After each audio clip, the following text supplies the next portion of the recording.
Welcome back to Naptime Sports Talk Podcast. Thank you for tuning in to our latest episode. Enjoy the show. Welcome back to Naptime Sports Talk Podcast. On today's episode, we're going to recap the Minnesota Vikings draft for the 2026 NFL Draft. So let's get right into it. So in the round one, first round, the Vikings took defensive tackle from Florida, Caleb Banks, at pick 18. Not gonna lie, when this pick first happened, I was pretty shocked with the players that were available. I thought maybe they'd take Dylan Thieneman or go different routes. I even thought it was maybe possible to take Mekhi Lemon there, who ended up falling to the Philadelphia Eagles. As we know that Jordan Addison, we don't know what's going to be happening after this next year. We did pick up his fifth-year option, but we will see if the Vikings are going to give him that next big contract. So going to the Caleb Banks pick, though, looking at it after, he fits the scheme nicely. We did need a big defensive tackle in the interior. They're swinging for the fences on this one. If he works out, some people project him to potentially be like Chris Jones 2.0. So, just looking at him, he's 6'6", 330, just massive. So I'm excited to see what he can do on the interior of our defense. The biggest thing is if he can stay healthy. He played 3 games last year and then re-injured that foot of his during the NFL Combine. So he definitely had to go back to 2024 tape. 2024, he did have 4 sacks, 21 quarterback hurries, 4 quarterback hits, and ended up playing in 12 games. But they're looking at his ceiling. His ceiling could be, like I said, a potential Chris Jones-esque player. So we'll see if he gets there. But I was pretty shocked there when we took him. I originally had him ranked on my draft board within the top 32, but then I dropped him after he re-injured that foot. I took him to number 39 on my draft board. So thought maybe we could trade it back, but hey, they saw a guy in this week, this class that didn't have a lot of guys with grade or round 1 grades. They're taking the chance on the guy they like. So hopefully it works out. Seems like a cool kid. Listening to the interview is massive. Oh my gosh. He was sitting next to Paul Allen, and that interview, he just makes Paul Allen look so small. So I'm excited for that size. And you can definitely see why the Vikings fell in love with him. Round 2, pick 51, we pick Jake Galladay, linebacker, Cincinnati. Galladay actually was on the edge before he moved over to that Mike linebacker spot this past season. So, just screams B-flow to me. He had a 90.6 run defense grade, 77.5 coverage grade on PFF, and then a 61.1 pass rush grade. So this guy he screams B-flow to me, man. Last year he played in 12 games, had 70 tackles, 31 assisted tackles, and missed 10 tackles there. So hopefully that number can drop a little bit. But overall, he's a very very athletic type linebacker and really fits that Flores type scheme. I envision him potentially being another guy you can just use as a chess piece. You can line him up in the middle at Mike. You can line him up on the outside at edge, make him rush the passer, disguise him, just put him in at the edge, have him drop back in coverage. So I really like this piece for us as a really good chess piece for B-flow in his defensive scheme. And we'll see what Galladay can do for us as he continues to move forward. So the next pick was in round 3. We ended up drafting Dominique Orange, aka Big Citrus. Just another massive defensive tackle, 6'4", 325. He was a senior this past year, 22 years old.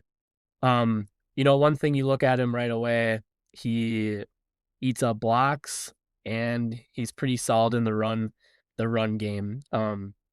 His 2024 season was a lot better than 2025. 2024, he had 82.6 grade from PFF, and this last season he dropped to 68.3. But they have a vision. They don't want to be ran on again like we did last year.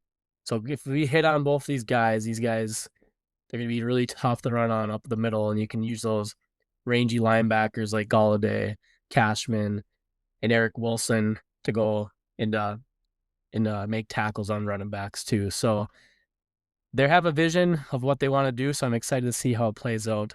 Number 97 pick in the third round was Caleb Tyrion out of Northwestern, offensive tackle. A lot of people are predicting that he's going to move inside the guard. He was or he did play left tackle for 3 seasons there at Northwestern. I think he filled in for Rashawn Slater, who was ended up drafted in the first round to the Los Angeles Chargers. So once he left, Tyrion slipped into that role for them at left tackle. This past season, he had 84.3 pass block grade, 59.7 run block grade. It's not the best that you want to see, but this is a kid that I thought was going to go round 2, and I think we got a steal in round 3 with him. If you even go to, let's see, ESPN board here too, he was, let's see, he was a number 9th offensive tackle there, rated 6'8", 323. So I'm excited to see what he does for us. Like I said, I think that he's probably going to move inside the guard. Makes sense, but he does provide that position flexibility to play tackle if needed. So I like that a lot. Out with the 98th pick, we took Jacoby Thomas, safety out of Miami. Just a big hitting safety. He has a really solid year for Miami this year after he transferred over from Tennessee, I believe it was. He had 89.1 coverage grade. He played in 16 games on the national championship run, 58 tackles, 17 assisted tackles. And I'm trying to find how many INTs he had, but I think he had five interceptions, if I'm not mistaken on that. But yeah, I'm excited about this kid. See what he does, see what he can do for us. But it seems like he has a pretty high motor type player that has some range on the back end. He's not the most athletic guy, but he's a big hitter. So I'm excited to see what he can do. Definitely in the box safety, who will be another little piece for us on defense. With pick number in the 5th round, we took Max Bredesen out of Michigan with the 159th pick. So he's listed at tight end, but he is a fullback, H-back type player at Michigan. Yeah, and I'm excited to see what he does. You know, he didn't have a lot of catches in his career. He had, 7 catches in 3 years at Michigan there. But it was pretty cool. I was watching his little draft interview, and JJ McCarthy was actually at his draft party. So that's cool that we took him there in to fill that fullback role for us. So just a lunchbox or lunch pail type player too. I like Bredesen a lot. I think he's going to do a nice job on special teams for us, and he's going to make the 53-man roster, my prediction. On the next pick in the fifth round was Charles Demings, cornerback out of Stephen F. Austin with the 163rd pick. So he's coming over from the FCS level at Stephen F. Austin. He's 6'1", 194. He ran a 4.41 in his 40. He has a 42-inch vertical. So this is a guy they're taking that has some nice traits. You know, he's pretty solid in press coverage too, which B-Flow likes on the outside for his cornerbacks. You know, just right away, though, this kid has a lot of personality. As soon as he was drafted, he told KLC that his voice sounded like a melody. So I thought that was extremely hilarious. So I'm excited to see what Demings can do. Fun little project for B-Flow. In round 6, this was probably one of my favorite picks of the draft because I think this kid is an absolute steal in the 6th round. And I think he's going to be a really, really solid player for us going forward. And that's running back Damon Claiborne out of Wake Forest. So he has track speed, man. I think he ran like a 4.31, 4.37, somewhere in the 4.3 range there. Trying to find that number exactly. But yeah, he's a dynamic player. I was surprised that he went this far in the draft. You know, ESPN have ranked 6 at the running back position. So yeah, he ran a 4.37 40. But yeah, I'm really excited for Claiborne. I think he'd fit that Aaron Jones role perfectly. You know, you could have, you know, after Jones is gone or, you know, as Aaron Jones has injury concerns, consistently throughout the years, unfortunately, he can slide right in that role for Aaron Jones. So, and then you can pair him with Jordan Mason. So I'm excited about that pick, and I'm excited to see what he can do. So he's 5'10", 188. Yeah, we'll see what Claiborne can do for us. But that was probably one of my favorite picks in this draft. On the 7th round, we took a center out of Cincinnati. So Gavin Gerhardt was a center there. Don't know a whole lot about him, honestly. But yeah, I'm just excited to see what he does if he can make the team. So we definitely need to draft center. He probably won't, be able to start. So this is just telling me that they're really sold on probably having Blake Brendel move to that center spot.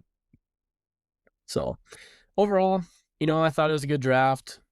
Really excited about the potential of these guys. Banks, has high potential, like all day. If he can turn into what B-Flow's vision is, he could be really great. Orange could be a solid run defender for us in the interior of the defense line. And Claiborne, I think he's going to be a steal there in round 6. So, but yeah, the big news too on Friday night was the Jonathan Grenard trade. How we traded him to Philadelphia for the 3rd round pick this year and the 3rd round next year.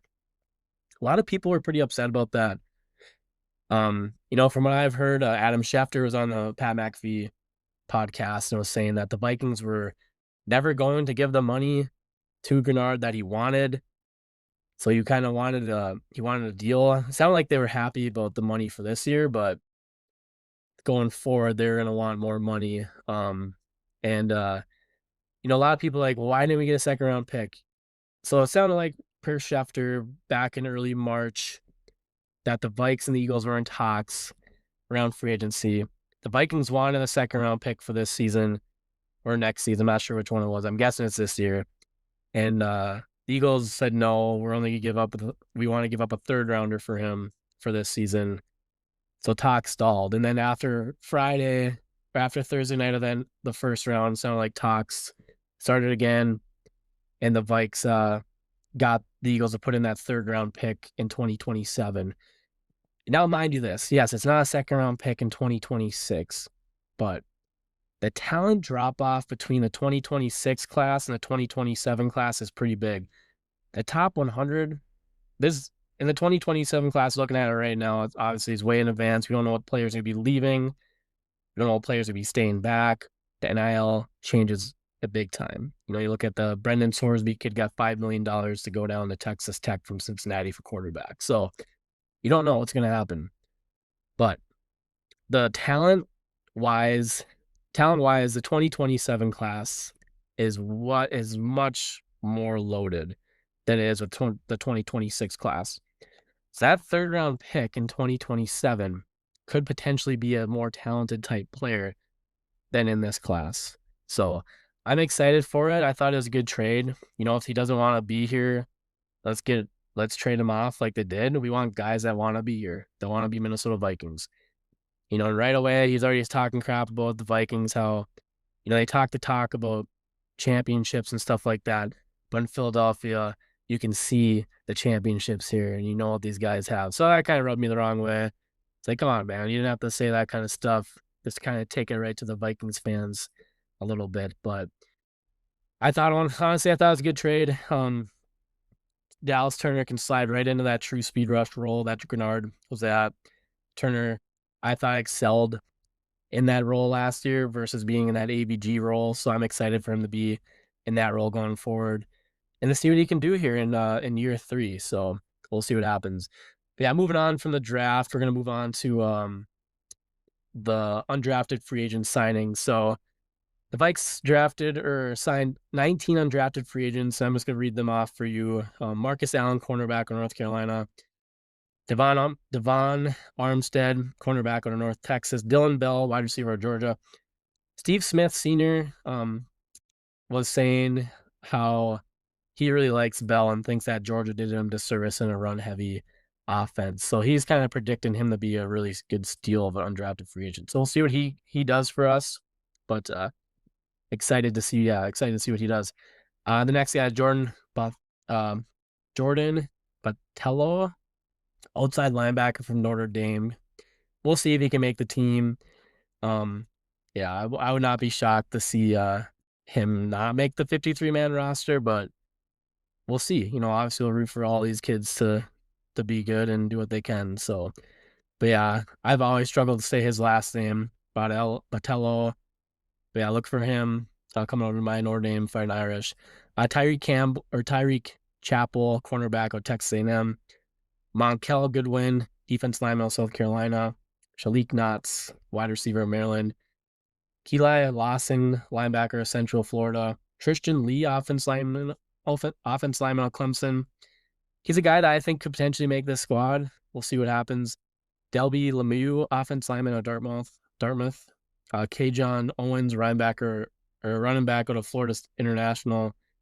Thomas Rimac, offense lineman of Virginia Tech. Marcus Sanders, wide receiver of Georgia Southern. Jacob Thomas, safety out of James Madison. Brett Thorson, punter out of Georgia. I probably expect him to be pushing for that starting spot, but I don't think he's going to beat Johnny Hecker. We'll see what happens with that. Arden Walker, outside linebacker out of Colorado. Scooby Williams, linebacker of Texas A&M.